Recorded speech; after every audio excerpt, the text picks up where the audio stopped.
Yasmin Urdu novel میں آپ کو خوش آمدید کہتے ہیں۔ تو آج جو ناول آپ کے لیے پیش کرنے جا رہے ہیں اس کا نام ہے میرے شام و سحر، جسے لکھا ہے ہنا کامران نے۔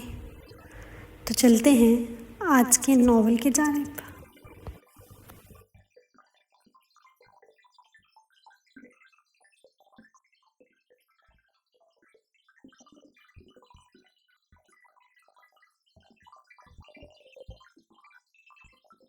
جیت ایک نشہ ہے جو دل و دماغ پر حاوی ہو کر انسان کے تمام حواس سلب کر لیتا ہے۔ خوشی و شادمانی پورے وجود میں ڈیرا جما کر اسے ہر دوسرے احساس سے عاری کر دیتی ہے۔ پھر نہ ہمیں مات کھائے ہووں کے آنسو دکھتے ہیں اور نہ ہی ان کی تکلیف۔ یاد رہتی ہے تو فقط اپنی کامرانی۔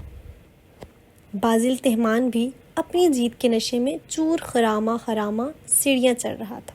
جب اس کے سیل کی رنگ ٹیون بجنے لگی، تلسا جو کمرے سے باہر نکل رہی تھی اسے دیکھتے ہوئے کمرے کے دروازے کی اوٹ میں ہو گئی۔ راستہ صاف دیکھ کر اس نے نکلنے کا سوچا تھا، لیکن یہ اتنا آسان بھی نہیں تھا جتنا وہ سمجھ رہی تھی۔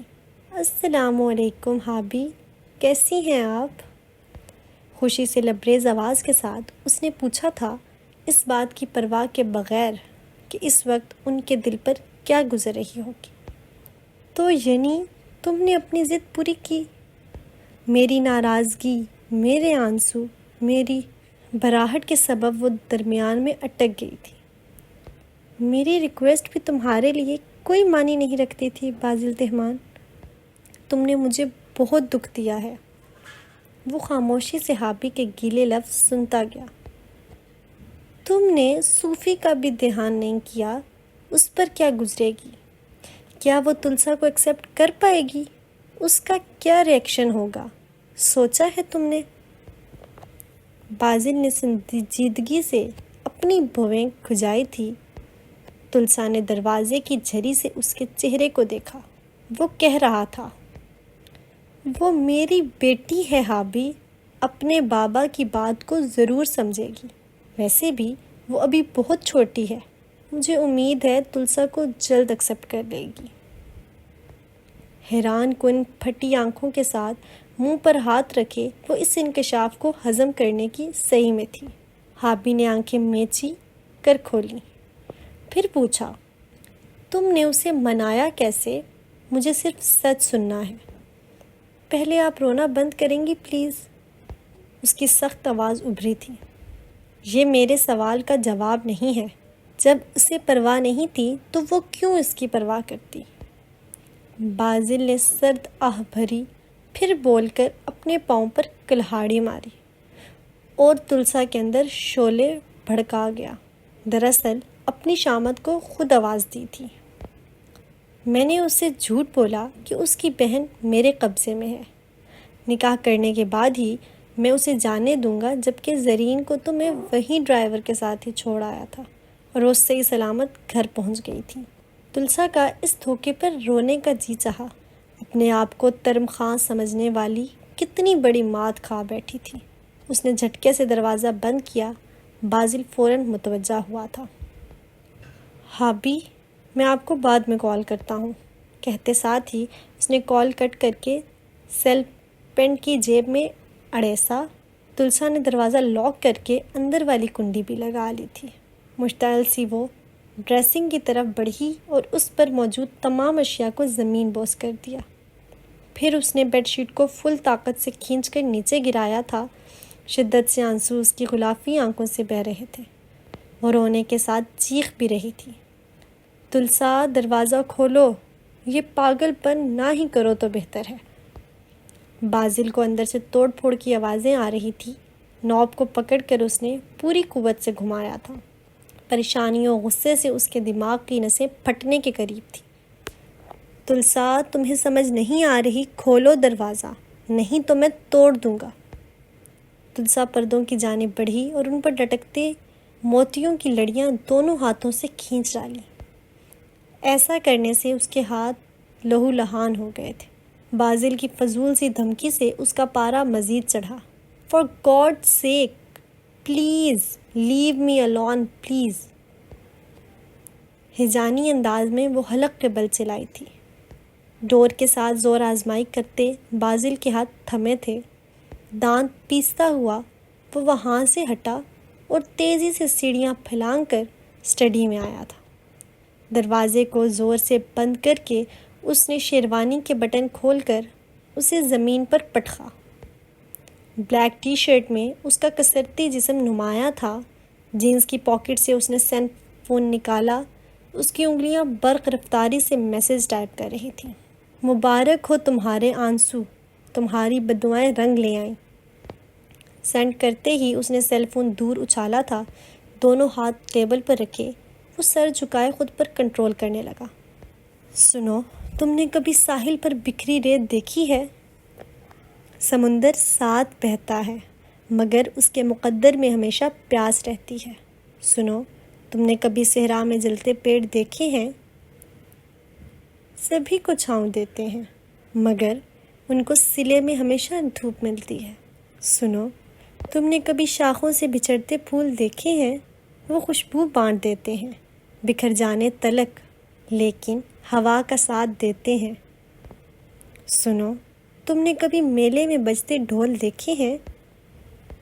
عجب ہے المیہ ان کا، بہت ہی شور کرتے ہیں مگر اندر سے خالی ہیں۔ یہی میرا فسانہ ہے، اتنی سی پہلی ہے، یہی میری کہانی ہے۔ مایوسی کی مالا سے ایک ایک کر کے وہ موتی نکال تو رہی تھی مگر دکھ کی زندگی ابھی بھی اس کی گردن سے چمٹی ہوئی تھی۔ ابھی بھی اس کی پلکیں بھیگنے سے رکتی نہیں تھی۔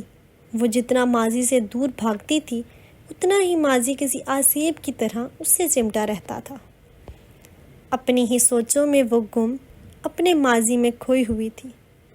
جب اس کا فون بجنے لگا اس نے چونک کر فون اٹھایا۔ اسکرین پر خان کا نام چمک رہا تھا۔ وہ جب بھی ماضی میں گم ہوتی اسی طرح اس کی کال اسے جھنجھوڑ کر نکال لیتی تھی، جیسے اس کے پاس کوئی آلہ ہو جس سے وہ اس کے بارے میں جان لیتا ہو۔ اکثر خان کا یہ عمل اسے اکتاہٹ میں مبتلا کر دیتا تھا، جس کی وجہ سے وہ سیل فون سائلنٹ پر لگا دیتی تھی تاکہ اس کی کالز اسے ڈسٹرب نہ کریں۔ معمول کے برعکس آج اس نے اس کی کال اٹینڈ کر لی تھی۔ بولو، بریا نے استفسار کیا۔ بری، ایک کام کرو، اگر اپنے کمرے میں ہو تو ونڈو کے پاس آؤ۔ بریا کے لہجے کو نظر انداز کرتا وہ جلدی سے بولا تھا۔ مگر کیوں؟ بریا حیران ہوئی تھی اس اچانک کی فرمائش پر۔ بیڈ سے ونڈو تک آتے ہوئے پوچھا۔ اوہو، تم آؤ تو۔ آ گئی ہوں، بریا نے بتایا تو خان نے چھٹتے ہی کہا، اب اوپر دیکھو۔ کیا؟ بریا کو اچنبھا ہوا۔ آسمان صاف ہے یا ابر آلود؟ خان کے استفسار پر وہ چڑھ ہی تو گئی تھی۔ صاف ہے، اور جی تم مجھ سے موسم کی رپورٹ کیوں لے رہے ہو؟ بریا نے حیرت میں گھر کر پوچھا تھا۔ اس لیے کہ آج تم نے فرسٹ رنگ پر میری کال اٹینڈ کر لی ہے۔ وہ جیسے اس سے بھی زیادہ حیران تھا۔ بریا کا دل چاہا اپنا سر پیٹ لے۔ فضول حرکتیں مت کیا کرو خان، اگر یہی بات کرنی تھی تو میں فون بند کر رہی ہوں، بریا نے زچ ہو کر کہا تھا۔ رکو، کال اس لیے نہیں کی تھی، خان اس کی دھمکی پر فوراً بولا تھا۔ تو پھر یہ کہ جلدی سے ڈریس اپ ہو کر نیچے آؤ، جلدی، میں تمہارا انتظار کر رہا ہوں، خان نے عجلت میں کہا۔ بریا نے نیچے جھانکا، کار کے بونٹ سے ٹیک لگائے وہ اسے ہی دیکھ رہا تھا۔ بریا کے جھانکنے پر ہاتھ ہلا دیا۔ پر کیوں؟ اس نے ایک اور سوال کیا۔ کتنے سوال کرتی ہو تم بری، کبھی ایسے بھی میری بات مان لیا کرو۔ تو خوف زدہ ہی تو ہو گیا تھا۔ بریا کھسیا سی گئی۔ اب بتا دو کیوں؟ کتنی بھلکڑ ہو تم، میں تم سے یہی امید رکھتا تھا اور اب میں ناراض ہونے لگا ہوں، خان نے انتہائی خفگی سے کہا تھا۔ بھلکڑ؟ کیا مطلب، کیا کہہ رہے ہو؟ وہ اب بھی سمجھ نہیں پائی تھی۔ آج کیا ڈیٹ ہے؟ خان نے پوچھا تو بریا فوراً بولی، 1 مارچ۔ اور 1 مارچ کو کیا ہوتا ہے؟ خان کا اگلا سوال آیا۔ کیا؟ بریا کے پوچھنے پر خان تقریباً چیخ ہی تو پڑا تھا۔ 1 مارچ کو میری برتھ ڈے ہوتی ہے بری۔ اوہ ہاں، ایم سوری، میں بھول گئی تھی۔ Happy birthday to you. بریا کو افسوس ہوا بھولنے پر۔ روکھا پھیکا وش نہیں چاہیے مجھے، اور سوری ووری کو چھوڑو، جلدی سے تیار ہو کر آؤ، میرے فرینڈس کی طرف پارٹی ہے، ڈنر بھی وہیں کریں گے، کیونکہ جب تمہیں میری برتھ ڈے یاد ہی نہیں تو گفٹ کیسا؟ میڈم، اپنی آمد کی صورت ہی تحفہ دے دیجئے۔ بریا اس کی بات پر مسکرائی تھی۔ اوکے، آتی ہوں۔ 5 منٹ میں وہ اس کے سامنے تھی۔ خان نے ادب سے اس کے لیے فرنٹ ڈور کھولا۔ بریا کے بیٹھتے ہی وہ گھوم کر آیا اور ڈرائیونگ سیٹ پر بیٹھ گیا۔ چلیں؟ ہاں چلو، بریا کے کہتے ہی وہ گاڑی بھگا لے گیا۔ بازل کی ہدایت پر کسی نے تلسا کو ڈسٹرب نہیں کیا تھا۔ وہ خود بھی بزنس ٹور کے لیے گلاسکو چلا گیا تھا، اس لیے وہ 3 دن کمرے میں بند رہی تھی۔ خوب اپنی قسمت پر رو دھو کر اس نے اپنا برا حال کر لیا تھا۔ نہ وہ کچھ کھا رہی تھی اور نہ ہی کچھ پی رہی تھی۔ سینڈی کی بھرپور منتوں کے بعد اس نے دروازہ تو کھول لیا تھا، مگر کھانے کو ہاتھ نہیں لگا رہی تھی۔ وہ ضد کی پکی تھی، ضد میں بہت کچھ غلط کر جاتی تھی۔ اب بھی اپنی جان کو ہی نقصان پہنچا رہی تھی۔ ڈور ناک کر کے سینڈی کمرے میں ٹرالی گھسیٹتی ہوئی لائی تھی۔ گڈ مارننگ میم، پلیز ناشتہ کر لیں۔ وش کرنے کے بعد اس نے تھکے ہوئے انداز سے ڈنر کی ٹرالی کو دیکھا جو ویسی کی ویسی پڑی تھی۔ مجھے نہیں کھانا، تم واپس لے جاؤ، اس نے 2 ٹوک لہجے میں کہا تھا۔ پر میم، سر کی سخت ہدایت ہے کہ آپ کو وقت پر کھانا دیا جائے، پلیز ضد مت کریں۔ اس کے انکار پر وہ سخت پریشان ہو گئی تھی۔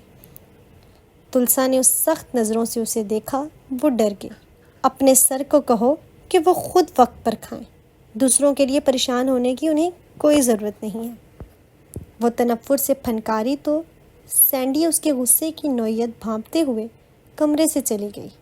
تھوڑی دیر بعد وہ آئی تو کارڈ لیس اس کے ہاتھ میں تھا۔ میم، سر آپ سے بات کرنا چاہ رہے ہیں، وہ کارڈ لیس تلسا کی جانب بڑھاتے ہوئے بولی۔ میں جانتی ہوں تمہارے سر نے کیا بات کرنی ہے۔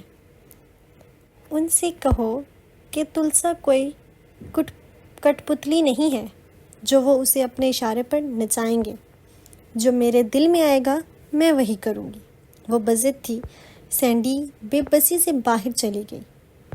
وہ روز اپنی نگرانی میں اس کے کمرے میں کھانا لگوا رہی تھی۔ سرونٹ ناشتہ رکھ جاتے تو وہ لنچ تک یوں ہی پڑا رہتا، لنچ رکھ کر جاتے تو وہ ڈنر صبح تک ویسے ہی بنا چھوئے رکھا رہتا۔ بازل کو گئے 6 دن ہو گئے تھے۔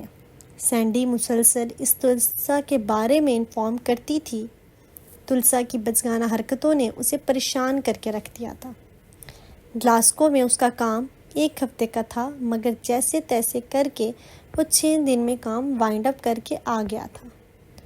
وہ صبح 9:30 بجے گھر پہنچا تھا اور سیدھا تلسا کے کمرے میں آیا تھا۔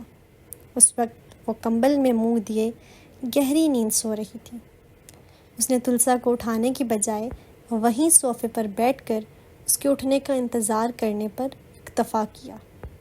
12 بج چکے تھے، مگر وہ اسی طرح سوئی رہی۔ اس کے اس طرح سونے پر وہ تھوڑا تشویش میں مبتلا ہوا۔ 1:30 بجے یہ تشویش پریشانی میں بدل گئی تھی۔ وہ اس کے اٹھنے کا مزید انتظار کرنے کے بجائے اسے آوازیں دینے لگا۔ جب وہ آواز پر بھی نہیں اٹھی تو وہ اس کے قریب آ کر اسے ہلانے لگا۔ تلسا، اٹھ جاؤ، بہت دیر ہو چکی ہے۔ بازل نے کمبل اس کے منہ سے ہٹایا اور وہ وہیں ٹھٹک گیا۔ وہ بہت زرد، کمزور، بیمار لگ رہی تھی۔ تلسا، بازل نے پریشانی میں پھر سے آواز دی۔ اس کے ماتھے پر ہاتھ رکھنے پر اسے ایسا لگا جیسے اس نے جلتے توے پر ہاتھ رکھ لیا ہو۔ اس نے جلدی سے سیل فون نکالا اور اپنے فیملی ڈاکٹر کو کال ملائی۔ 15 منٹ بعد ڈاکٹر وہاں موجود تلسا کا چیک اپ کر کے اسے انجیکشن لگاتے ہوئے کہہ رہا تھا، خوراک کی کمی اور شدید سٹریس ہے انہیں۔ بخار ہے لیکن گھبرانے کی کوئی بات نہیں۔ ان کی ڈائٹ پر توجہ دیں اور جتنا ہو سکے انہیں خوش رکھنے کی کوشش کریں۔ تھوڑی دیر تک انہیں ہوش آ جائے گا۔ آپ یہ میڈیسن باقاعدگی سے انہیں دیں۔ ڈاکٹر دوائیوں والا نسخہ اور تمام ہدایات دے کر چلا گیا تھا۔ شام کو تلسا کو ہوش آیا تھا۔ نقاہت کے سبب اس کا وجود بے جان، آنکھیں بھاری اور سر درد سے پھٹا جا رہا تھا۔ دونوں ہاتھ سر پر رکھ کر وہ درد کو برداشت کر رہی تھی۔ اسے ہوش میں آتا دیکھ بازل کرسی کھینچ کر تلسا کے قریب عین اس کے سامنے بیٹھ گیا تھا۔ بازل پر نظر پڑتے ہی اس کی آنکھوں سے آنسو نکل کر تکیے میں جذب ہونے لگے تھے۔ بازل نے ہاتھ بڑھا کر اس کے آنسو اپنے پوروں پر چنے تھے۔ تلسا نے اس کا ہاتھ جھٹکنا چاہا مگر بازل کی مضبوط گرفت پر وہ ہار مان گئی تھی۔ ایک ہاتھ سے اس کے دونوں ہاتھ پکڑ کر وہ اس کی آنکھیں صاف کرنے لگا تھا۔ گرم سیال اور تیزی سے بہنے لگا۔ بس بہت ہو گیا تلسا، پلیز ڈونٹ کرائی۔ وہ اس کے آنسو اچھے صاف کر کے اس کے ماتھے کو دبانے لگا تھا۔ اس کے دہکتے ماتھے پر بازل کا ٹھنڈا ہاتھ عجیب سی طمانینت پہنچا رہا تھا۔ 10 منٹ تک دبانے کے بعد اس نے انٹرکام پر سینڈی کا سوپ لانے کو کہا تھا۔ تھوڑی دیر میں وہ سوپ لے آئی تھی۔ اس کے ناک کرنے پر بازل تلسا سے دور ہو گیا تھا۔ کرسی تھوڑی پیچھے کر کے سینے پر ہاتھ باندھ کر یس بولا تھا۔ سینڈی ٹرے لے کر اس کے قریب آئی اور بیڈ کے سائڈ ٹیبل پر رکھ کر چلی گئی۔ تلسا کوہنی کے بل اٹھ کر بیٹھی۔ آرام سے، بازل نے تلسا کو بیڈ کراؤن سے ٹیک لگا کر بیٹھتے ہوئے کہا تھا۔ میں آئی، اس نے باؤل اٹھا کر اجازت طلب کی تھی۔ تلسا نے بنا کچھ کہے اس کے ہاتھ سے سوپ کا باؤل لیا اور پینے لگی۔ کیا بھوک ہڑتال کی اس میں سخت نہیں تھی۔ ضد کو مزید طویل دنی دینا بے وقوفی تھی۔ اگر اسے اس گھر سے نکلنا تھا تو اس کے لیے طاقت چاہیے تھی جو کہ فی الحال اس میں مفقود تھی۔ سوپ ختم کرنے پر بازل نے باؤل اس کے ہاتھوں سے لے کر سائڈ ٹیبل پر رکھا اور گلاس میں پانی ڈال کر میڈیسن اس کی جانب بڑھائی۔ وہ تعصب بھری نظروں سے اسے دیکھ رہا تھا۔ گہرے سیاہ حلقے، خشک پپڑی زدہ ہونٹ اور مرجھائی ہوئی زرد رنگت۔ یہ تو وہ تلسا نہیں تھی جسے وہ کچھ دن پہلے چھوڑ کر گیا تھا۔ اپنا دھیان رکھا کرو تلسا۔ اس نے چپ چاپ میڈیسن بازل کے ہاتھ سے لی اور کروٹ بدل کر لیٹ گئی۔ تلسا، اس طرح نفرت میں خود کو ختم مت کرو۔ میں نے پہلے بھی کہا تھا، پھر کہہ رہا ہوں، اس طرح صرف تمہیں نقصان پہنچے گا۔ وہ اس کو لیٹتے دیکھ کر بولا تھا۔ جیسا بھی ہوں، اچھا یا برا، اب تمہارا شوہر ہوں۔ پرواہ ہے مجھے تمہاری۔ چاہتا ہوں کہ تم ہمیشہ خوش رہو۔ میں نے جو بھی کیا اس کی سزا خود کو تو مت دو۔ بازل بولے جا رہا تھا اور وہ کروٹ بدلے اپنی بے بسی پر آنسو بہائے جا رہے تھے۔ میں جانتا ہوں میں نے تمہارے ساتھ زیادتی کی ہے، پر وہ ایک لمحے کو رک کر دوبارہ بولا، پر اب میں تمہاری مرضی کے خلاف کچھ نہیں کروں گا۔ Trust me, please. اس طرح خود کو اذیت پہنچا کر مشکل میں مت ڈالو۔ آئی ہوپ تم میری بات سمجھ رہی ہوگی۔ چلتا ہوں، ٹیک کیئر، کہہ کر وہ اٹھ کھڑا ہوا اور ایک نظر سر تک کمبل تانے تلسا پر ڈال کر لائٹ آف کرتا چلا گیا۔ تلسا نے آنسو صاف کیے اور نفرت سے دانت پیستے ہوئے کمبل منہ پر تان لیا۔ رابیل کب آ رہی ہے؟ بریا کے سوال پر خان کا بڑا برا منہ بنا تھا۔ کل، یک لفظی جواب دیا۔ برتھ ڈے گفٹ دیا اس نے تمہیں؟ بریا نے پھر پوچھا۔ ہاں دیا، اس نے بیزاریت سے جواب دیا۔ بریا کو اس کی بیزاریت ایک آنکھ نہ بھائی۔ مت ناراض ہوا کرو اس سے، بہت محبت کرتی ہے وہ تم سے۔ اس نے خان کو سمجھانے کی کوشش کی تھی۔ پرواہ ہے اسے میری؟ خان نے پرواہ پر زور دیتے ہوئے کہا۔ ہاں ہے، بریا فوراً بولی۔ خان نے اسے دیکھا اور بولا، اگر اتنی ہی پرواہ ہوتی میری تو وہ میری برتھ ڈے والے دن آتی، یوں منہ اٹھا کر 4 دن بعد نہ آ رہی ہوتی۔ میڈ نے کافی لا کر دونوں کے درمیان میں رکھی تھی۔ وہ دونوں اس وقت خان کے گھر میں تھے۔ کافی دیکھ کر بریا کے چہرے کے تاثرات بگڑے تھے۔ کسی کی یاد بڑی زور سے ان دنوں کے درمیان آئی تھی، جسے اس نے سر جھٹک کر پرے کیا۔ خان سمجھ گیا، فوراً میڈ کو بولا، بری کے لیے جوس لے آئیں، اسے لے جائیں۔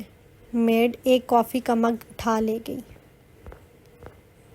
ڈونٹ ٹیل می خان کہ اب تب بھی بچوں جیسی حرکتیں کرو گے۔ Be mature. اگر وہ نہیں آ سکی تو اس کے پیچھے بھی ایک سالڈ ریزن تھا۔ فائنل ایگزام چل رہے تھے اس کے، سب کچھ وائنڈ اپ کرنے میں ٹائم لگتا ہے۔ بریا کو یقین نہیں آ رہا تھا کہ خان اس طرح کی باتیں کر سکتا ہے۔ تبھی اس کی آواز میں حیرت پنہاں تھی۔ بری، تم یہاں اس کی وکالت کرنے آئی ہو؟ خان نے برا مناتے ہوئے پوچھا۔ نہیں، وکالت تو مجرم کی جاتی ہے، جبکہ وہ تو بے قصور ہے۔ ہاں، میں یہاں ایک سنکی کا دماغ ضرور ٹھیک کرنے آئی، جس میں ضرورت سے زیادہ بھوسا بھر گیا ہے۔ مسکراتی نظروں سے اس نے خان کی خشمگی نظریں سہی تھیں۔ تو تم مجھے یہاں ذلیل کرنے آئی ہو؟ نہیں، علیل کرنے، وہ بھی اپنی پیاری سی معصوم سی دوست رابیل کی محبت میں۔ خان کا کہا بے ساختہ تھا۔ وہ تو میں پہلے سے ہی ہوں، کرسی کی پشت پر نیم دراز ہوتے ہوئے اس نے کہا تھا۔ ڈرامے باز، بریا بڑبڑائی۔ رابیل وجدان مرتضیٰ کے فرسٹ کزن جبار اکبر کی اکلوتی بیٹی تھی۔ اس کے علاوہ جبار اکبر کے 2 بیٹے رامز جبار اور کبیر جبار تھے۔ کبیر سب سے بڑا تھا، اس کے بعد رامز اور پھر رابیل تھی۔ کبیر نے MBA کرنے کے بعد بڑے ہونے کا فرض بخوبی انجام دیتے ہوئے اپنے ڈیڈ کے بزنس کی باغ ڈور سنبھالی۔ باپ اور بڑے بھائی کے نقش قدم پر چلتے ہوئے تعلیم مکمل ہونے پر رامز نے بھی بزنس سنبھال لیا تھا۔ جیت ایک نشہ ہے جو دل و دماغ پر حاوی ہو کر انسان کے تمام حواس سلب کر لیتا ہے۔ خوشی و شادمانی پورے وجود میں ڈیرا جما کر اسے ہر دوسرے احساس سے عاری کر دیتی ہے۔ پھر نہ ہمیں مات کھائے ہووں کے آنسو دکھتے ہیں اور نہ ہی ان کی تکلیف۔ یاد رہتی ہے تو فقط اپنی کامرانی۔ بازل تہمان بھی اپنی جیت کے نشے میں چور خرامہ خرامہ سیڑھیاں چڑھ رہا تھا۔ جب اس کے سیل کی رنگ ٹیون بجنے لگی، تلسا جو کمرے سے باہر نکل رہی تھی اسے دیکھتے ہوئے کمرے کے دروازے کی اوٹ میں ہو گئی۔ راستہ صاف دیکھ کر اس نے نکلنے کا سوچا تھا، لیکن یہ اتنا آسان بھی نہیں تھا جتنا وہ سمجھ رہی تھی۔ السلام علیکم حابی، کیسی ہیں آپ؟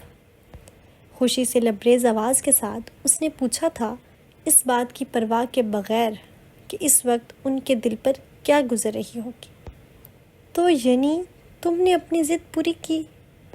میری ناراضگی، میرے آنسو، میری بھراہٹ کے سبب وہ درمیان میں اٹک گئی تھی۔ میری ریکویسٹ بھی تمہارے لیے کوئی معنی نہیں رکھتی تھی بازل تہمان، تم نے مجھے بہت دکھ دیا ہے۔ وہ خاموشی سے حابی کے گیلے لفظ سنتا گیا۔ تم نے صوفی کا بھی دھیان نہیں کیا، اس پر کیا گزرے گی؟ کیا وہ تلسا کو ایکسیپٹ کر پائے گی؟ اس کا کیا ری ایکشن ہوگا؟ سوچا ہے تم نے؟ بازل نے سنجیدگی سے اپنی بھویں کھجائی تھی۔ تلسا نے دروازے کی جھری سے اس کے چہرے کو دیکھا۔ وہ کہہ رہا تھا، وہ میری بیٹی ہے حابی، اپنے بابا کی بات کو ضرور سمجھے گی۔ ویسے بھی وہ ابھی بہت چھوٹی ہے، مجھے امید ہے تلسا کو جلد ایکسیپٹ کر لے گی۔ حیران کن پھٹی آنکھوں کے ساتھ منہ پر ہاتھ رکھے وہ اس انکشاف کو ہضم کرنے کی سعی میں تھی۔ حابی نے آنکھیں میچی کر کھولیں، پھر پوچھا، تم نے اسے منایا کیسے؟ مجھے صرف سچ سننا ہے۔ پہلے آپ رونا بند کریں گی پلیز؟ اس کی سخت آواز ابھری تھی۔ یہ میرے سوال کا جواب نہیں ہے۔ جب اسے پرواہ نہیں تھی تو وہ کیوں اس کی پرواہ کرتی؟ بازل نے سرد آہ بھری، پھر بول کر اپنے پاؤں پر کلہاڑی ماری۔ اور تلسا کے اندر شعلے بھڑکا گیا۔ دراصل اپنی شامت کو خود آواز دی تھی۔ میں نے اس سے جھوٹ بولا کہ اس کی بہن میرے قبضے میں ہے۔ نکاح کرنے کے بعد ہی میں اسے جانے دوں گا، جبکہ زرین کو تو میں وہی ڈرائیور کے ساتھ ہی چھوڑ آیا تھا اور اس سے ہی سلامت گھر پہنچ گئی تھی۔ تلسا کا اس دھوکے پر رونے کا جی چاہا۔ اپنے آپ کو ترم خواہ سمجھنے والی کتنی بڑی مات کھا بیٹھی تھی۔ اس نے جھٹکے سے دروازہ بند کیا۔ بازل فوراً متوجہ ہوا تھا۔ ہابی، میں آپ کو بعد میں کال کرتا ہوں، کہتے ساتھ ہی اس نے کال کٹ کر کے سیل پینٹ کی جیب میں اڑیسا۔ تلسا نے دروازہ لاک کر کے اندر والی کنڈی بھی لگا لی تھی۔ مشتعل سی وہ ڈریسنگ کی طرف بڑھی اور اس پر موجود تمام اشیاء کو زمین بوس کر دیا۔ پھر اس نے بیڈ شیٹ کو فل طاقت سے کھینچ کر نیچے گرایا تھا۔ شدت سے آنسو اس کی غلافی آنکھوں سے بہہ رہے تھے۔ وہ رونے کے ساتھ چیخ بھی رہی تھی۔ تلسا، دروازہ کھولو، یہ پاگل پن نہ ہی کرو تو بہتر ہے۔ بازل کو اندر سے توڑ پھوڑ کی آوازیں آ رہی تھی۔ نوب کو پکڑ کر اس نے پوری قوت سے گھمایا تھا۔ پریشانیوں غصے سے اس کے دماغ کی نسیں پھٹنے کے قریب تھی۔ تلسا، تمہیں سمجھ نہیں آ رہی، کھولو دروازہ، نہیں تو میں توڑ دوں گا۔ تلسا پردوں کی جانب بڑھی اور ان پر لٹکتے موتیوں کی لڑیاں دونوں ہاتھوں سے کھینچ ڈالیں۔ ایسا کرنے سے اس کے ہاتھ لہو لہان ہو گئے تھے۔ بازل کی فضول سی دھمکی سے اس کا پارا مزید چڑھا۔ For God sake, please leave me alone, please. ہجانی انداز میں وہ حلق کے بل چلائی تھی۔ ڈور کے ساتھ زور آزمائی کرتے بازل کے ہاتھ تھمے تھے۔ دانت پیستا ہوا وہ وہاں سے ہٹا اور تیزی سے سیڑھیاں پھلانگ کر اسٹڈی میں آیا تھا۔ دروازے کو زور سے بند کر کے اس نے شیروانی کے بٹن کھول کر اسے زمین پر پٹخا۔ بلیک ٹی شرٹ میں اس کا کسرتی جسم نمایاں تھا۔ جینز کی پاکٹ سے اس نے سیل فون نکالا۔ اس کی انگلیاں برق رفتاری سے میسج ٹائپ کر رہی تھیں۔ مبارک ہو تمہارے آنسو، تمہاری بددعائیں رنگ لے آئیں۔ سینڈ کرتے ہی اس نے سیل فون دور اچھالا تھا۔ دونوں ہاتھ ٹیبل پر رکھے وہ سر جھکائے خود پر کنٹرول کرنے لگا۔ سنو، تم نے کبھی ساحل پر بکھری ریت دیکھی ہے؟ سمندر ساتھ بہتا ہے مگر اس کے مقدر میں ہمیشہ پیاس رہتی ہے۔ سنو، تم نے کبھی صحرا میں جلتے پیڑ دیکھے ہیں؟ سبھی کو چھاؤں دیتے ہیں مگر ان کو سلے میں ہمیشہ دھوپ ملتی ہے۔ سنو، تم نے کبھی شاخوں سے بچھڑتے پھول دیکھے ہیں؟ وہ خوشبو بانٹ دیتے ہیں بکھر جانے تلک، لیکن ہوا کا ساتھ دیتے ہیں۔ سنو، تم نے کبھی میلے میں بجتے ڈھول دیکھے ہیں؟ عجب ہے المیہ ان کا، بہت ہی شور کرتے ہیں مگر اندر سے خالی ہیں۔ یہی میرا فسانہ ہے، اتنی سی پہلی ہے، یہی میری کہانی ہے۔ مایوسی کی مالا سے ایک ایک کر کے وہ موتی نکال تو رہی تھی مگر دکھ کی زندگی ابھی بھی اس کی گردن سے چمٹی ہوئی تھی۔ ابھی بھی اس کی پلکیں بھیگنے سے رکتی نہیں تھی۔ وہ جتنا ماضی سے دور بھاگتی تھی اتنا ہی ماضی کسی آسیب کی طرح اس سے چمٹا رہتا تھا۔ اپنی ہی سوچوں میں وہ گم، اپنے ماضی میں کھوئی ہوئی تھی۔ جب اس کا فون بجنے لگا اس نے چونک کر فون اٹھایا۔ اسکرین پر خان کا نام چمک رہا تھا۔ وہ جب بھی ماضی میں گم ہوتی اسی طرح اس کی کال اسے جھنجھوڑ کر نکال لیتی تھی، جیسے اس کے پاس کوئی آلہ ہو جس سے وہ اس کے بارے میں جان لیتا ہو۔ اکثر خان کا یہ عمل اسے اکتاہٹ میں مبتلا کر دیتا تھا، جس کی وجہ سے وہ سیل فون سائلنٹ پر لگا دیتی تھی تاکہ اس کی کالز اسے ڈسٹرب نہ کریں۔ معمول کے برعکس آج اس نے اس کی کال اٹینڈ کر لی تھی۔ بولو، بریا نے استفسار کیا۔ بری، ایک کام کرو، اگر اپنے کمرے میں ہو تو ونڈو کے پاس آؤ۔ بریا کے لہجے کو نظر انداز کرتا وہ جلدی سے بولا تھا۔ مگر کیوں؟ بریا حیران ہوئی تھی اس اچانک کی فرمائش پر۔ بیڈ سے ونڈو تک آتے ہوئے پوچھا۔ اوہو، تم آؤ تو۔ آ گئی ہوں، بریا نے بتایا تو خان نے چھٹتے ہی کہا۔ اب اوپر دیکھو۔ کیا؟ بریا کو اچنبھا ہوا۔ آسمان صاف ہے یا ابر آلود؟ خان کے استفسار پر وہ چڑھ ہی تو گئی تھی۔ صاف ہے، اور یہ تم مجھ سے موسم کی رپورٹ کیوں لے رہے ہو؟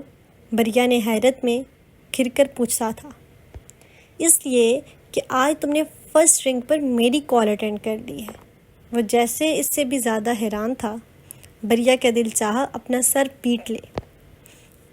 فضول حرکتیں مت کیا کرو خان، اگر یہی بات کرنی تھی تو میں فون بند کر رہی ہوں، بریا نے زچ ہو کر کہا تھا۔ رکو، کال اس لیے نہیں کی تھی، خان اس کی دھمکی پر فوراً بولا تھا۔ تو پھر یہ کہ جلدی سے ڈریس اپ ہو کر نیچے آؤ، جلدی، میں تمہارا انتظار کر رہا ہوں، خان نے عجلت میں کہا۔ بریا نے نیچے جھانکا، کار کے بونٹ سے ٹیک لگائے وہ اسے ہی دیکھ رہا تھا۔ بریا کے جھانکنے پر ہاتھ ہلا دیا۔ پر کیوں؟ اس نے ایک اور سوال کیا۔ کتنے سوال کرتی ہو تم بری، کبھی ایسے بھی میری بات مان لیا کرو۔ تو خوف زدہ ہی تو ہو گیا تھا۔ بریا کھسیا سی گئی۔ اب بتا دو کیوں؟ کتنی بھلکڑ ہو تم، میں تم سے یہی امید رکھتا تھا اور اب میں ناراض ہونے لگا ہوں، خان نے انتہائی خفگی سے کہا تھا۔ بھلکڑ؟ کیا مطلب، کیا کہہ رہے ہو؟ وہ اب بھی سمجھ نہیں پائی تھی۔ آج کیا ڈیٹ ہے؟ خان نے پوچھا تو بریا فوراً بولی، 1 مارچ۔ اور 1 مارچ کو کیا ہوتا ہے؟ خان کا اگلا سوال آیا۔ کیا؟ بریا کے پوچھنے پر خان تقریباً چیخ ہی تو پڑا تھا۔ 1 مارچ کو میری برتھ ڈے ہوتی ہے بری۔ اوہ ہاں، ایم سوری، میں بھول گئی تھی۔ Happy birthday to you. بریا کو افسوس ہوا بھولنے پر۔ روکھا پھیکا وش نہیں چاہیے مجھے، اور سوری ووری کو چھوڑو، جلدی سے تیار ہو کر آؤ، میرے فرینڈس کی طرف پارٹی ہے، ڈنر بھی وہیں کریں گے، کیونکہ جب تمہیں میری برتھ ڈے یاد ہی نہیں تو گفٹ کیسا؟ میڈم، اپنی آمد کی صورت ہی تحفہ دے دیجیے۔ بریا اس کی بات پر مسکرائی تھی۔ اوکے، آتی ہوں۔ 5 منٹ میں وہ اس کے سامنے تھی۔ خان نے ادب سے اس کے لیے فرنٹ ڈور کھولا۔ بریا کے بیٹھتے ہی وہ گھوم کر آیا اور ڈرائیونگ سیٹ پر بیٹھ گیا۔ چلیں؟ ہاں چلو، بریا کے کہتے ہی وہ گاڑی بھگا لے گیا۔ بازل کی ہدایت پر کسی نے تلسا کو ڈسٹرب نہیں کیا تھا۔ وہ خود بھی بزنس ٹور کے لیے گلاسکو چلا گیا تھا، اس لیے وہ 3 دن کمرے میں بند رہی تھی۔ خوب اپنی قسمت پر رو دھو کر اس نے اپنا برا حال کر لیا تھا۔ نہ وہ کچھ کھا رہی تھی اور نہ ہی کچھ پی رہی تھی۔ سینڈی کی بھرپور منتوں کے بعد اس نے دروازہ تو کھول لیا تھا، مگر کھانے کو ہاتھ نہیں لگا رہی تھی۔ وہ ضد کی پکی تھی، ضد میں بہت کچھ غلط کر جاتی تھی۔ اب بھی اپنی جان کو ہی نقصان پہنچا رہی تھی۔ ڈور ناک کر کے سینڈی کمرے میں ٹرالی گھسیٹتی ہوئی لائی تھی۔ گڈ مارننگ میم، پلیز ناشتہ کر لیں۔ وش کرنے کے بعد اس نے تھکے ہوئے انداز سے ڈنر کی ٹرالی کو دیکھا جو ویسی کی ویسی پڑی تھی۔ مجھے نہیں کھانا، تم واپس لے جاؤ، اس نے 2 ٹوک لہجے میں کہا تھا۔ پر میم، سر کی سخت ہدایت ہے کہ آپ کو وقت پر کھانا دیا جائے، پلیز ضد مت کریں۔ اس کے انکار پر وہ سخت پریشان ہو گئی تھی۔ تلسا نے اس سخت نظروں سے اسے دیکھا، وہ ڈر گئی۔ اپنے سر کو کہو کہ وہ خود وقت پر کھائیں، دوسروں کے لیے پریشان ہونے کی انہیں کوئی ضرورت نہیں ہے۔ وہ تنفر سے پھنکاری تو سینڈی اس کے غصے کی نوعیت بھانپتے ہوئے کمرے سے چلی گئی۔ تھوڑی دیر بعد وہ آئی تو کارڈ لیس اس کے ہاتھ میں تھا۔ میم، سر آپ سے بات کرنا چاہ رہے ہیں، وہ کارڈ لیس تلسا کی جانب بڑھاتے ہوئے بولی۔ میں جانتی ہوں تمہارے سر نے کیا بات کرنی ہے۔ ان سے کہو کہ تلسا کوئی کٹ پتلی نہیں ہے جو وہ اسے اپنے اشارے پر نچائیں گے۔ جو میرے دل میں آئے گا میں وہی کروں گی۔ وہ بضد تھی۔ سینڈی بے بسی سے باہر چلی گئی۔ وہ روز اپنی نگرانی میں اس کے کمرے میں کھانا لگوا رہی تھی۔ سرونٹ ناشتہ رکھ جاتے تو وہ لنچ تک یوں ہی پڑا رہتا، لنچ رکھ کر جاتے تو وہ ڈنر صبح تک ویسے ہی بنا چھوئے رکھا رہتا۔ بازل کو گئے 6 دن ہو گئے تھے سینڈی مسلسل اس تلسا کے بارے میں انفارم کرتی تھی۔ تلسا کی بچگانہ حرکتوں نے اسے پریشان کر کے رکھ دیا تھا۔ گلاسکو میں اس کا کام 1 ہفتے کا تھا، مگر جیسے تیسے کر کے وہ 6 دن میں کام وائنڈ اپ کر کے آ گیا تھا۔ وہ صبح 9:30 بجے گھر پہنچا تھا اور سیدھا تلسا کے کمرے میں آیا تھا۔ اس وقت وہ کمبل میں منہ دیے گہری نیند سو رہی تھی۔ اس نے تلسا کو اٹھانے کی بجائے وہیں صوفے پر بیٹھ کر اس کے اٹھنے کا انتظار کرنے پر اکتفا کیا۔ 12 بج چکے تھے مگر وہ اسی طرح سوئی رہی۔ اس کے اس طرح سونے پر وہ تھوڑا تشویش میں مبتلا ہوا۔ 1:30 بجے یہ تشویش پریشانی میں بدل گئی تھی۔ وہ اس کے اٹھنے کا مزید انتظار کرنے کے بجائے اسے آوازیں دینے لگا۔ جب وہ آواز پر بھی نہیں اٹھی تو وہ اس کے قریب آ کر اسے ہلانے لگا۔ تلسا اٹھ جاؤ، بہت دیر ہو چکی ہے۔ بازل نے کمبل اس کے منہ سے ہٹایا اور وہ وہیں ٹھٹک گیا۔ وہ بہت زرد، کمزور، بیمار لگ رہی تھی۔ تلسا، بازل نے پریشانی میں پھر سے آواز دی۔ اس کے ماتھے پر ہاتھ رکھنے پر اسے ایسا لگا جیسے اس نے جلتے توے پر ہاتھ رکھ لیا ہو۔ اس نے جلدی سے سیل فون نکالا اور اپنے فیملی ڈاکٹر کو کال ملائی۔ 15 منٹ بعد ڈاکٹر وہاں موجود تلسا کا چیک اپ کر کے اسے انجیکشن لگاتے ہوئے کہہ رہا تھا، خوراک کی کمی اور شدید سٹریس ہے انہیں۔ بخار ہے لیکن گھبرانے کی کوئی بات نہیں۔ ان کی ڈائٹ پر توجہ دیں اور جتنا ہو سکے انہیں خوش رکھنے کی کوشش کریں۔ تھوڑی دیر تک انہیں ہوش آ جائے گا۔ آپ یہ میڈیسن باقاعدگی سے انہیں دیں۔ ڈاکٹر دوائیوں والا نسخہ اور تمام ہدایات دے کر چلا گیا تھا۔ شام کو تلسا کو ہوش آیا تھا۔ نقاہت کے سبب اس کا وجود بے جان، آنکھیں بھاری اور سر درد سے پھٹا جا رہا تھا۔ دونوں ہاتھ سر پر رکھ کر وہ درد کو برداشت کر رہی تھی۔ اسے ہوش میں آتا دیکھ بازل کرسی کھینچ کر تلسا کے قریب عین اس کے سامنے بیٹھ گیا تھا۔ بازل پر نظر پڑتے ہی اس کی آنکھوں سے آنسو نکل کر تکیے میں جذب ہونے لگے تھے۔ بازل نے ہاتھ بڑھا کر اس کے آنسو اپنے پوروں پر چنے تھے۔ تلسا نے اس کا ہاتھ جھٹکنا چاہا مگر بازل کی مضبوط گرفت پر وہ ہار مان گئی تھی۔ ایک ہاتھ سے اس کے دونوں ہاتھ پکڑ کر وہ اس کی آنکھیں صاف کرنے لگا تھا۔ گرم سیال اور تیزی سے بہنے لگا۔ بس بہت ہو گیا تلسا، پلیز ڈونٹ کرائی۔ وہ اس کے آنسو اچھے صاف کر کے اس کے ماتھے کو دبانے لگا تھا۔ اس کے دہکتے ماتھے پر بازل کا ٹھنڈا ہاتھ عجیب سی طمانینت پہنچا رہا تھا۔ 10 منٹ تک دبانے کے بعد اس نے انٹرکام پر سینڈی کا سوپ لانے کو کہا تھا۔ تھوڑی دیر میں وہ سوپ لے آئی تھی۔ اس کے ناک کرنے پر بازل تلسا سے دور ہو گیا تھا۔ کرسی تھوڑی پیچھے کر کے سینے پر ہاتھ باندھ کر یس بولا تھا۔ سینڈی ٹرے لے کر اس کے قریب آئی اور بیڈ کے سائڈ ٹیبل پر رکھ کر چلی گئی۔ تلسا کوہنی کے بل اٹھ کر بیٹھی۔ آرام سے، بازل نے تلسا کو بیڈ کراؤن سے ٹیک لگا کر بیٹھتے ہوئے کہا تھا۔ میں آئی، اس نے باؤل اٹھا کر اجازت طلب کی تھی۔ تلسا نے بنا کچھ کہے اس کے ہاتھ سے سوپ کا باؤل لیا اور پینے لگی۔ کیا بھوک ہڑتال کی اس میں سخت نہیں تھی۔ ضد کو مزید طویل دنی دینا بے وقوفی تھی۔ اگر اسے اس گھر سے نکلنا تھا تو اس کے لیے طاقت چاہیے تھی جو کہ فی الحال اس میں مفقود تھی۔ سوپ ختم کرنے پر بازل نے باؤل اس کے ہاتھوں سے لے کر سائڈ ٹیبل پر رکھا اور گلاس میں پانی ڈال کر میڈیسن اس کی جانب بڑھائی۔ وہ تعصب بھری نظروں سے اسے دیکھ رہا تھا۔ گہرے سیاہ حلقے، خشک پپڑی زدہ ہونٹ اور مرجھائی ہوئی زرد رنگت۔ یہ تو وہ تلسا نہیں تھی جسے وہ کچھ دن پہلے چھوڑ کر گیا تھا۔ اپنا دھیان رکھا کرو تلسا۔ اس نے چپ چاپ میڈیسن بازل کے ہاتھ سے لی اور کروٹ بدل کر لیٹ گئی۔ تلسا، اس طرح نفرت میں خود کو ختم مت کرو۔ میں نے پہلے بھی کہا تھا، پھر کہہ رہا ہوں، اس طرح صرف تمہیں نقصان پہنچے گا۔ وہ اس کو لیٹتے دیکھ کر بولا تھا۔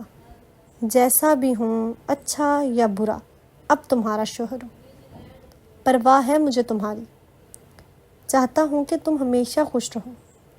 میں نے جو بھی کیا اس کی سزا خود کو تو مت دو۔ بازل بولے جا رہا تھا اور وہ کروٹ بدلے اپنی بے بسی پر آنسو بہائے جا رہے تھے۔ میں جانتا ہوں میں نے تمہارے ساتھ زیادتی کی ہے، پر وہ ایک لمحے کو رک کر دوبارہ بولا، پر اب میں تمہاری مرضی کے خلاف کچھ نہیں کروں گا، ٹرسٹ می پلیز۔ اس طرح خود کو اذیت پہنچا کر مشکل میں مت ڈالو۔ آئی ہوپ تم میری بات سمجھ رہی ہوگی۔ چلتا ہوں، ٹیک کیئر، کہہ کر وہ اٹھ کھڑا ہوا اور ایک نظر سر تک کمبل تانے تلسا پر ڈال کر لائٹ آف کرتا چلا گیا۔ تلسا نے آنسو صاف کیے اور نفرت سے دانت پیستے ہوئے کمبل منہ پر تان لیا۔ رابیل کب آ رہی ہے؟ بریا کے سوال پر خان کا بڑا برا منہ بنا تھا۔ کل، یک لفظی جواب دیا۔ برتھ ڈے گفٹ دیا اس نے تمہیں؟ بریا نے پھر پوچھا۔ ہاں دیا، اس نے بیزاریت سے جواب دیا۔ بریا کو اس کی بیزاریت ایک آنکھ نہ بھائی۔ مت ناراض ہوا کرو اس سے، بہت محبت کرتی ہے وہ تم سے، اس نے خان کو سمجھانے کی کوشش کی تھی۔ پرواہ ہے اسے میری؟ خان نے پرواہ پر زور دیتے ہوئے کہا۔ ہاں ہے، بریا فوراً بولی۔ خان نے اسے دیکھا اور بولا، اگر اتنی ہی پرواہ ہوتی میری تو وہ میری برتھ ڈے والے دن آتی، یوں منہ اٹھا کر 4 دن بعد نہ آ رہی ہوتی۔ میڈ نے کافی لا کر دونوں کے درمیان میں رکھی تھی۔ وہ دونوں اس وقت خان کے گھر میں تھے۔ کافی دیکھ کر بریا کے چہرے کے تاثرات بگڑے تھے۔ کسی کی یاد بڑی زور سے ان دنوں کے درمیان آئی تھی، جسے اس نے سر جھٹک کر پرے کیا۔ خان سمجھ گیا، فوراً میڈ کو بولا، بری کے لیے جوس لے آئیں، اسے لے جائیں۔ میڈ ایک کافی کا مگ اٹھا لے گئی۔ ڈونٹ ٹیل می خان کہ اب تب بھی بچوں جیسی حرکتیں کرو گے۔ Be mature. اگر وہ نہیں آ سکی تو اس کے پیچھے بھی ایک سالڈ ریزن تھا۔ فائنل ایگزام چل رہے تھے اس کے، سب کچھ وائنڈ اپ کرنے میں ٹائم لگتا ہے۔ بریا کو یقین نہیں آ رہا تھا کہ خان اس طرح کی باتیں کر سکتا ہے، تبھی اس کی آواز میں حیرت پنہاں تھی۔ بری، تم یہاں اس کی وکالت کرنے آئی ہو؟ خان نے برا مناتے ہوئے پوچھا۔ نہیں، وکالت تو مجرم کی جاتی ہے، جبکہ وہ تو بے قصور ہے۔ ہاں، میں یہاں ایک سنکی کا دماغ ضرور ٹھیک کرنے آئی، جس میں ضرورت سے زیادہ بھوسا بھر گیا ہے۔ مسکراتی نظروں سے اس نے خان کی خشمگی نظریں سہی تھیں۔ تو تم مجھے یہاں ذلیل کرنے آئی ہو؟ نہیں، علیل کرنے، وہ بھی اپنی پیاری سی معصوم سی دوست رابیل کی محبت میں۔ خان کا کہا بے ساختہ تھا۔ وہ تو میں پہلے سے ہی ہوں، کرسی کی پشت پر نیم دراز ہوتے ہوئے اس نے کہا تھا۔ ڈرامے باز، بریا بڑبڑائی۔ رابیل وجدان مرتضیٰ کے فرسٹ کزن جبار اکبر کی اکلوتی بیٹی تھی۔ اس کے علاوہ جبار اکبر کے 2 بیٹے رامز جبار اور کبیر جبار تھے۔ کبیر سب سے بڑا تھا، اس کے بعد رامز اور پھر رابیل تھی۔ کبیر نے MBA کرنے کے بعد بڑے ہونے کا فرض بخوبی انجام دیتے ہوئے اپنے ڈیڈ کے بزنس کی باغ ڈور سنبھالی۔ باپ اور بڑے بھائی کے نقش قدم پر چلتے ہوئے تعلیم مکمل ہونے پر رامز نے بھی بزنس سنبھال لیا تھا۔